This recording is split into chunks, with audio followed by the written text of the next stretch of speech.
Hello students, ఈరోజు మనం acids bases and సాల్ట్స్లో సెకండ్ పార్ట్ చూద్దాం. మనం యాసిడ్ అంటే ఏమని చెప్పుకున్నాం? ఏ సబ్స్టెన్స్ అయితే హెచ్ ప్లస్ అయాన్స్ని రిలీజ్ చేస్తుందో అది యాసిడ్.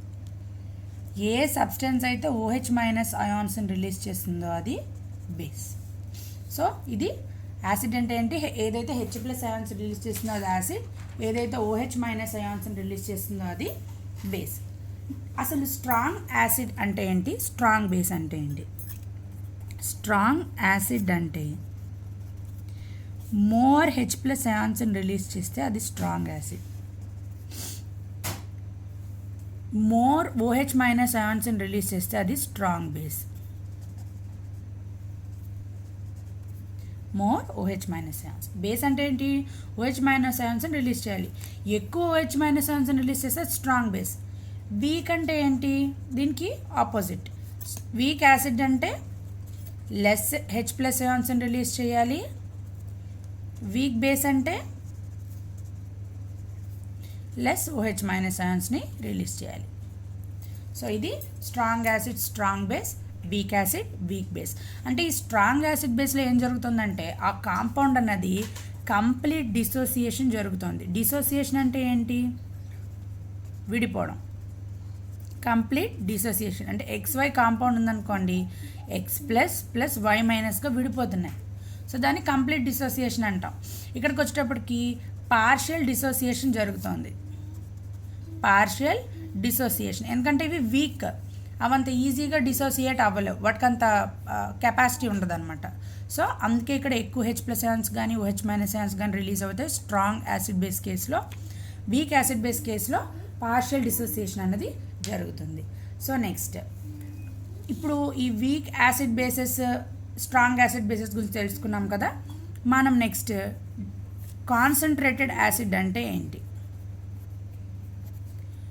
కాన్సన్ట్రేటెడ్ యాసిడ్ లేదా బేస్ అంటే ఏంటి అంటే మనకి ఆ సబ్స్టెన్స్ అనేది ప్యూర్ ఫామ్లో ఉండాలి.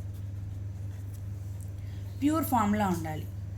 డైల్యూటెడ్ అంటే డైల్యూటెడ్ యాసిడ్ ఆర్ బేస్ అంటే మనం ఆ ప్యూర్ ఫామ్కి వాటర్ యాడ్ చేస్తాం. ఆ ప్యూర్ ఫామ్కి వాటర్ యాడ్ చేస్తే అది డైల్యూషన్. డైల్యూషన్ అంటే ఏంటి? మనం వాటర్ యాడ్ చేయడం. కాన్సన్ట్రేటెడ్ అంటే మనం ఇచ్చిన యాసిడ్ కానీ బేస్ కానీ దాని ప్యూర్ ఫామ్లో ఉండడం, అంటే వాటర్ అది ఏమీ కలపకుండా ప్యూర్ ఫామ్లో ఉండడం. డైల్యూషన్ అంటే ఏంటి? వాటర్ కలపడం. సో అది డైల్యూటెడ్ యాసిడ్ ఆర్ బేస్. సరే, అయితే ఈ ప్యూర్ ఫామ్కి మనం వాటర్ కలపాలి. ఆ వాటర్ ఎలా కలపాలి అంటే, ఫర్ ఎగ్జాంపుల్ యాసిడ్ తీసుకున్నాను. Process of dilution. డైల్యూషన్ ఎలా జరగాలి? నేను యాసిడ్ తీసుకున్నాను ఒక కంటైనర్లో లేదా ఒక బీకర్లో. యాసిడ్ తీసుకొని దాంట్లోకి నేను వాటర్ యాడ్ చేశాను. వాటర్ యాడ్ చేస్తే ఏమవుతుంది? యాసిడ్కి వాటర్ అంటే ఎక్కువ అమౌంట్లో యాసిడ్ తీసుకుని వాటర్ యాడ్ చేస్తున్నాం. వాటర్ యాడ్ చేయడం వల్ల ఇక్కడ ఎగ్జోథర్మిక్ రియాక్షన్ జరుగుతుంది. ఎగ్జోథర్మిక్ రియాక్షన్లో ఏం జరుగుతుంది? హీట్ రిలీజ్ అవుతుంది. హీట్ రిలీజ్ అయితేనే కదా ఎగ్జోథర్మిక్ రియాక్షన్ అంటాం. సో హీట్ రిలీజ్ అయిపోయి ఈ యాసిడ్ అనేది బయటకి స్ప్లాష్ అయిపోతుంది, అంటే తుళ్ళిపోతుంది. సో అందుకే యాసిడ్కి ఎప్పుడు కూడా వాటర్ కలపకూడదు. ఆ ప్రాసెస్ అనేది రాంగ్. అప్పుడు ఏం చేయాలి? మనం ఒక కంటైనర్లో వాటర్ తీసుకోవాలి. వాటర్ తీసుకొని ఒక స్టిర్రర్ పెట్టుకోవాలి. నేను అప్పుడు ఏం చేయాలి? యాసిడ్ని కొంచెం కొంచెంగా యాడ్ చేస్తూ, స్లోలీ యాడ్ చేస్తూ ఈ మిక్చర్ని స్టిర్ చేస్తూ ఉండాలి. అంటే స్టిర్ చేస్తూ యాడ్ చేస్తూ ఉండాలి. సో అప్పుడు మనకి డైల్యూట్ యాసిడ్ అనేది ఫామ్ అవుతుంది. ఓకే, ఈ ప్రాసెస్ అనేది చాలా ఇంపార్టెంట్ అనమాట. మనం ల్యాబ్లో చేస్తున్నప్పుడు ఎప్పుడు కూడా యాసిడ్కి వాటర్ యాడ్ చేస్తే మన మీదకి తుళ్ళిపోతుంది యాసిడ్. సో అందుకే మనం ఎప్పుడు ఇలా చేయకూడదు. డైల్యూట్ సొల్యూషన్స్ని ఎలా తయారు చేస్తారంటే వాటర్లో యాసిడ్ కలుపుతారు. సో ఈ విధంగా ప్రాసెస్ ఆఫ్ డైల్యూషన్ అనేది జరుగుతుంది. నెక్స్ట్ వచ్చే టాపిక్ ఇండికేటర్స్. సో మనకి ఎందుకు ఈ ఇండికేటర్స్ అంటే మనం హెచ్ ప్లస్ అయాన్స్ లేదా ఓహెచ్ మైనస్ అయాన్స్ ఉన్నాయో లేదో తెలుసుకోవడానికి మనకి యాసిడ్ బేస్ ఇండికేటర్స్ అనేవి వాడతారు. అసలు ఇండికేటర్స్ అంటే ఏంటి అంటే the substances which helps in detecting the nature of other chemicals.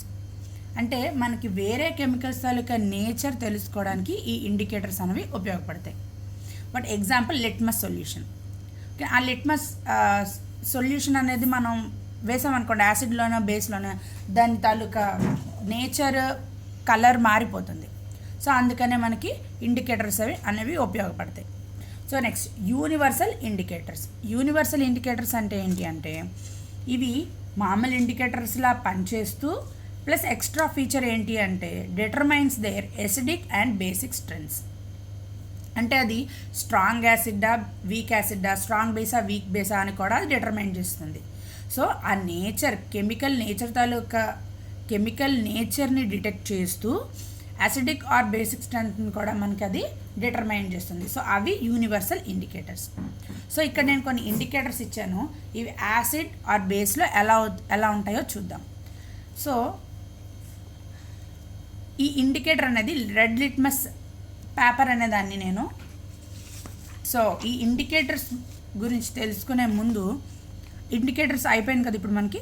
So ఇప్పుడు మనకి ఈ ఇండికేటర్స్ని కొలవడానికి ఒక స్కేల్ ఉంటుంది అనమాట, దాన్ని pH స్కేల్ అంటాం. Okay, P stands for potence. So ఇది హైడ్రోజన్ H+ అయాన్ కాన్సన్ట్రేషన్ని మనకి ఇది మెజర్ చేస్తుంది అనమాట, ఈ pH స్కేల్ అనేది. సో ఇక్కడికి వచ్చేటప్పటికి ఈ టేబుల్లో చూడండి 1 to 14 ఉంటుంది, మధ్యలో 7 ఉంటుంది. సో ఈ 1 to 7 అనేది ఎసిడిక్ నేచర్ అనమాట. 7 to 14 అనేది బేసిక్ నేచర్. సో మనం pH పేపర్ అనేది తీసుకొని ఏదైనా సబ్స్టెన్స్లో డిప్ చేసామనుకోండి, మనకి ఇక్కడ మనకి pH టేబ్ ఈ స్ట్రిప్ లాంటిది ఉంటుంది అనమాట. దాంట్లో అన్ని కలర్స్ ఉంటాయి, విబ్గయార్ కలర్స్ ఉంటాయి. సో రెడ్ వచ్చేటప్పటికి ఎసిడిక్, ఇది 1 to 14. రెడ్కి వచ్చేటప్పటికి ఎసిడిక్, 14 వచ్చేటప్పటికి వైలెట్. అంటే ఇందులో మనకి రకరకాల షేడ్స్ ఉంటాయి. సో మనం pH పేపర్ తీసుకొని అందులో వేస్తే, pH పేపర్ తీసుకొని ఆ కెమికల్లో వేస్తే మనకి వీటిలో ఏదో ఒక సొల్యూషన్ ఏదో కలర్ కనబడుతుంది అనమాట. ఇక్కడ ఉన్న వాటిలో ఏదో కలర్ కనబడుతుంది. సో ఆ కలర్ కనబడితే మనం ఆ వాల్యూ, దాన్ని బట్టి ఆ వాల్యూ మనం చెప్పొచ్చు అనమాట. సో ఆ కలర్ ఎల్లో అయింది అనుకోండి, ఫర్ ఎగ్జాంపుల్ ఎల్లో అంటే ఇక్కడ రావాలి, pH 4 అని చెప్తాం అనమాట. సో రెడ్ అంటే pH 1, స్ట్రాంగ్ యాసిడ్ అని చెప్తాం. సో ఇక్కడ ఈ 7 నుంచి 1కి ఎసిడిక్ నేచర్ ఇంక్రీజ్ అవుతుంది. సో చూడండి ఇక్కడ 7 నుంచి 0 అంటే 1కి 1 వైపుకి తగ్గుతున్న కొద్దీ ఎసిడిక్ నేచర్ పెరిగిపోతుంది. ఇక్కడ 7 to 14 వాల్యూ పెరుగుతున్న కొద్దీ బేసిక్ నేచర్ పెరిగిపోతుంది. సో మామూలుగా ఏంటి 0, న్యూట్రల్ అంటే 7 0 అనుకుందాం. 0 నుంచి 1కి, అదే 7 నుంచి 1కి ఎసిడిక్ నేచర్ పెరిగిపోతుంది. ఇటు నుంచి ఇటు పెడితే పెరిగిపోతుంది. నెంబర్ తగ్గుతున్న కొద్దీ ఎసిడిక్ నేచర్ పెరిగిపోతుంది. ఇక్కడికి వచ్చేటప్పటికి నెంబర్ పెరుగుతున్న కొద్దీ బేసిక్ నేచర్ పెరుగుతుంది. సో ఇది చాలా ఇంపార్టెంట్. pH స్కేల్ ఎందుకు, మన స్ట్రెంగ్త్ చూసుకోవడానికి, ఆ హైడ్రోజన్ లేదా హైడ్రాక్సైడ్ అయాన్ కాన్సన్ట్రేషన్ గురించి తెలుసుకోవడానికి మనకి pH స్కేల్ బాగా ఉపయోగపడుతుంది. సో మనకి 1 to 7 అంటే ఎసిడిక్ అని చెప్తాం, 1 to 6, 8 to 14 బేసిక్, 7 ఏంటి న్యూట్రల్. ఓకే, 7 న్యూట్రల్, 7 దగ్గరకు వచ్చిందంటే న్యూట్రల్. ఓకే, సో నెక్స్ట్ ఇక్కడ కొన్ని ఇండికేటర్స్ ఉన్నాయి. సో ఇవి యాసిడ్స్లో అయితే ఏ కలర్ వస్తాయి, బేసిస్లో అయితే ఏ కలర్ వస్తాయి చూద్దాం. రెడ్ లిట్మస్ని తీసుకొని యాసిడ్లో వేస్తే అది రెడ్ లాగే ఉంటుంది.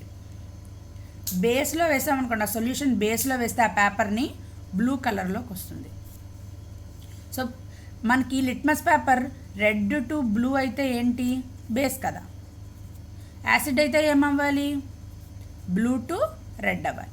సో ఇక్కడ నేను బ్లూ లిట్మస్ తీసుకున్నాను, యాసిడ్లో అయితే ఏమవ్వాలి, రెడ్ కలర్ అవ్వాలి. ఇక్కడ నో చేంజ్ ఉంటుంది, అంటే ఇదే రెడ్డే ఉంటుంది అనమాట, నో చేంజ్. ఇక్కడికి వచ్చేటప్పటికి రెడ్ అయిపోతుంది. బ్లూ లిట్మస్ని తీసుకొచ్చి యాసిడ్లో వేస్తే రెడ్ కలర్ అయిపోతుంది, బేస్లో అయితే no change. Next phenolphthalein. Phenolphthalein అనేది ఒక ఇండికేటర్. ఇది యాసిడ్లో అయితే కలర్లెస్ ఉంటుంది, మామూలుగానే colourless. Phenolphthalein colourless solution, transparent solution. యాసిడ్లో అయితే అలాగే ఉంటుంది. బేస్లోకి వచ్చేటప్పటికి పింక్ కలర్లో ఉంటుంది. కన్ఫ్యూజన్ లేకుండా phenolphthalein pink colour, colourless to pink colour. Next methyl orange. Methyl orange కలర్లో ఉంటుంది ఇండికేటర్, ఆరెంజ్ కలర్లో ఉంటుంది. సో అదేంటి, యాసిడ్లోకి వచ్చేటప్పటికి రెడ్ కలర్లో ఉంటుంది, బేస్లోకి వచ్చేటప్పటికి ఎల్లో కలర్లో ఉంటుంది. సో ఇది మనకు కన్ఫ్యూజన్గా ఉంటుంది కదా. మిథైల్ ఆరెంజ్ ఎక్కడ రెడ్గా ఉంటుంది, యాసిడ్లో రెడ్గా ఉంటుంది, బేస్లో ఎల్లోగా ఉంటుంది. కన్ఫ్యూజ్ అయిపోకుండా ఇక్కడ ఒక చిన్న trick. My Apple is red and banana is yellow. My methyl orange, ఎంతో మై, ఎం అంటే మిథైల్ ఆరెంజ్ ఇండికేటర్. యాపిల్ అంటే యాసిడ్,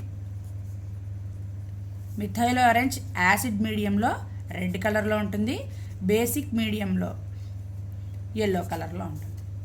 సో ఇది మిథైల్ ఆరెంజ్ ట్రిక్. సో ఈ విధంగా మనకి ఇండికేటర్స్ వర్క్ అవుతాయి. నెక్స్ట్ మనకి తెలిసిన న్యాచురల్ ఇండికేటర్ ఒకటి ఉంటుంది, టర్మరిక్, పసుపు. సో దీనికి యాసిడ్ కలిపామనుకోండి, యాసిడ్ అంటే లెమన్ జ్యూస్ ఏదో కలిపామనుకోండి, అది అదే రంగులో ఉంటుంది. సో దానికి మనం లైమ్ కలిపామనుకోండి, రెడ్ కలర్లోకి మారిపోతుంది. ఓకే, రెడ్ కలర్ అంటే నేను లైమ్ అంటే ఏంటి కలుపుతున్నాను, సున్నం కలుపుతాం కదా. కుంకుమ మనకి ఎలా వస్తుంది, పసుపుకి మనకి సున్నం కలిపితే మనకి కుంకుమ వస్తుంది. సో అదే రెడ్ కలర్లోకి ట్రాన్స్ఫార్మ్ అయిపోయింది, మజంతా యాక్చువల్గా. ఓకే, ఈ మజంతా కలర్లోకి వచ్చేస్తుంది. సో ఇవి ఇండికేటర్స్. మనకి నెక్స్ట్ వచ్చేది importance of pH in everyday life. Importance of pH in everyday life. మనకి pH అనేది ఎవ్రీడే మనకి రెగ్యులర్గా అలాగా మనకి ఇది ఇంపార్టెన్స్ వీటికి ఇస్తాం మనం. అంటే ఫస్ట్ మనకి pH రెయిన్ అనేది మనకి రెయిన్ తాలూకా pH 5.6 కన్నా ఎక్కువ ఉండాలన్నమాట, గ్రేటర్ దాన్ 5.6. మనకి అది 5.6 కన్నా ఆ వాల్యూ తగ్గింది అంటే మనకి పొల్యూషన్ వల్ల దానివల్ల మనకి pH రెయిన్ తాలూకా pH తగ్గిపోతుంది అనుకోండి. లెస్ దాన్ 5.6 అయిందంటే మనకి యాసిడ్ రెయిన్ ఫామ్ అవుతుంది. యాసిడ్ రెయిన్ ఫామ్ అవడం వల్ల మనం ఆ రెయిన్ సముద్రంలో పడడం వల్ల లేకపోతే రివర్స్లో పడడం వల్ల మనకి ఆక్వాటిక్ లైఫ్ చాలా దెబ్బతింటుంది. అంటే ఈ చేపలు అవన్నీ కూడా పోతూ ఉంటాయి. సో ఈ యాసిడ్ రెయిన్, ఈ రెయిన్లో pH తేడా వల్ల ఇది జరుగుతుంది. So next pH in our digestive system. మనకి మన బాడీలోనే ఒరిజినల్గా మనం తిన్న ఫుడ్ అరగడానికి మన డైజెస్టివ్ సిస్టంలో యాసిడ్ ఉంటుంది అన్నమాట. యాసిడ్ అనేది ఉంటుంది. సో ఎప్పుడైతే మనం తిన్న ఫుడ్ సరిగ్గా డైజెస్ట్ అవ్వకపోతే ఈ యాసిడ్ ఏమవుతుంది, ఇంక్రీజ్ అయిపోతుంది. ఇండైజెషన్ ఇలాగే జరుగుతుంది అనమాట. ఇండైజెషన్ ఎలా వస్తుంది, మన యాసిడ్ అనేది ఎక్కువైపోతుంది. అప్పుడు ఈ యాసిడ్ ఎక్కువైపోతే మనం ఏం తీసుకుంటాం, యాంటాసిడ్ తీసుకుంటాం. యాంటాసిడ్ అంటే ఏంటి, యాసిడ్ అంటే యాంటీ యాసిడ్స్ కానివి తీసుకోవాలి, అంటే బేసెస్. ఈ బేసెస్ తీసుకోవడం వల్ల ఆ ఎక్సెస్గా రిలీజ్ అయిన యాసిడ్ ఈ బేస్తో రియాక్షన్ జరిగితే మనకి న్యూట్రలైజ్ అవుతుంది అనమాట. అప్పుడు మనకు ఆ ఎసిడిటీ ఫామ్ అవడం అనేది తగ్గుతుంది. సో ఎసిడిటీ వచ్చినప్పుడు వాడేది ఏంటి, యాంటాసిడ్స్. అవే ఈనో, జెలిసిల్ ఇవన్నీ వాడతాం. So next pH change causes tooth decay. మనకి బేసిక్గా మన నోట్లో pH 5.5 దాకా ఉండాలి. ఇంతకన్నా తగ్గడం కానీ పెరగడం కానీ జరిగితే మన ఎనామెల్ అన్నది దెబ్బతింటుంది అన్నమాట. మన పళ్ళ మీద ఎనామెల్ కోటింగ్ ఉంటుంది. It is calcium phosphate. అది చాలా వాటర్ ఇన్సాల్యుబుల్ కాంపౌండ్ ఉంటుంది, చాలా గట్టి కాంపౌండ్. సో అది మామూలుగా అయితే మనం తిన్న ఫుడ్ వల్ల దేనివల్ల అది పాడవదు. కానీ మనం సరిగ్గా మనం తిన్న ఫుడ్ పళ్ళలో ఇరుక్కుపోయింది అనుకోండి, ఆ మౌత్లో ఉన్న బ్యాక్టీరియా ఆ ఫుడ్తో కలిపి మనకి ఈ అసిడిటీని, pH ఇంతే ఉండాలి కదా, దీన్ని పెంచేస్తుంది అనమాట. సో మోర్ దాన్ 5.5 అయిపోయిందంటే మనకి ఆ పైన ఉన్న ఎనామిల్ కోటింగ్ అంతా కూడా పాడైపోతుంది. సో అందుకే మనకి టూత్ డికే అన్నది జరుగుతుంది. అందుకే మనం ఏం చేస్తాం, మన పళ్ళని వేడితో బ్రష్ చేస్తాం. బేసెస్ మోస్ట్లీ ఇది మిల్క్ ఆఫ్ మెగ్నీషియాతో ఉంటాయన్నమాట. సో ఈ బేసెస్తో మనం పళ్ళని తోవడం స్టార్ట్ చేస్తే ఈ ఎనామెల్ కోటింగ్ పోకుండా మనకి సేఫ్గా ఉంటాయి. Next, self defence by animals and plants through chemicals. మనకి ఏదైనా చీమ కుట్టింది అనుకోండి, యాంట్, అప్పుడు మనకి ఏమవుతుంది, ఇరిటేషన్ వస్తుంది బాడీ మీద, అవునా? మనకి చీమ ఎక్కడైనా కుట్టిందంటే అక్కడ మండుతుంది. ఎందుకు మండుతుంది అంటే ఈ చీమలు ఫార్మిక్ యాసిడ్ని రిలీజ్ చేస్తాయి, యాసిడ్ని రిలీజ్ చేస్తాయి. అలాగే మనకి తేనెటీగ కుట్టినా కూడా ఇవి యాసిడ్ని రిలీజ్ చేస్తాయి. ఇవి రిలీజ్ చేస్తే మన బాడీ మీద మనకి ఇరిటేషన్ వస్తుంది అనమాట, మండిపోతూ ఉంటుంది. అందుకే ఇవి కుట్టిన వెంటనే మనం సోడాతో, బేకింగ్ సోడాతో మనం ట్రీట్ చేస్తాం. బేకింగ్ సోడా అప్లై చేస్తే ఇది యాసిడ్, ఇది బేస్, మనకి న్యూట్రలైజ్ జరుగుతుంది అనమాట. అంటే మంట అనేది కొంచెం తగ్గుతుంది. సో అందుకే మనకి చీమలు ఏమైనా కుట్టిన వెంటనే ఎందుకు మనకి ఇరిటేషన్గా మంటగా ఉంటుందంటే అవి రిలీజ్ చేసిన యాసిడ్ వల్ల మనకి ఆ మంట వస్తుంది. సో మనం బేస్తో వెంటనే మనం బేస్ పెట్టామంటే అక్కడ న్యూట్రలైజేషన్ రియాక్షన్ జరిగి మనకు ఆ ఇరిటేషన్ అనేది కొంచెం తగ్గుతుంది. సో నెక్స్ట్, ఇది importance of pH in everyday life. Next వచ్చేటప్పటికి మనకి 4 టైప్స్ ఆఫ్ రియాక్షన్స్ ఉంటాయి. అంటే మనం జనరల్గా న్యూట్రలైజేషన్ రియాక్షన్ అంటే ఏంటి? న్యూట్రలైజేషన్ రియాక్షన్ అంటే అది ఎప్పుడు జరుగుతుంది? యాసిడ్ అనేది బేస్తో రియాక్ట్ అయితే సాల్ట్ ప్లస్ వాటర్ ఫామ్ అవుతుంది. ఇదే కదా న్యూట్రలైజేషన్ రియాక్షన్. యాసిడ్ బేస్తో రియాక్ట్ అయితే సాల్ట్ వాటర్ ఫామ్ చేస్తుంది. అయితే ఈ సాల్ట్ అనేది ఎప్పుడు న్యూట్రల్గానే ఉండాలా? ఇవి ఎసిడిక్ సాల్ట్స్ ఉంటాయి, బేసిక్ సాల్ట్స్ ఉంటాయి. న్యూట్రల్ సాల్ట్స్తో పాటు ఎసిడిక్ సాల్ట్స్ ఉంటాయి, బేసిక్ సాల్ట్స్ ఉంటాయి. అయితే ఎప్పుడు ఇవి ఫార్మ్ అవుతాయి? వీటికి ఒక 3 కేసెస్ ఉన్నాయన్నమాట. Strong acid plus strong base.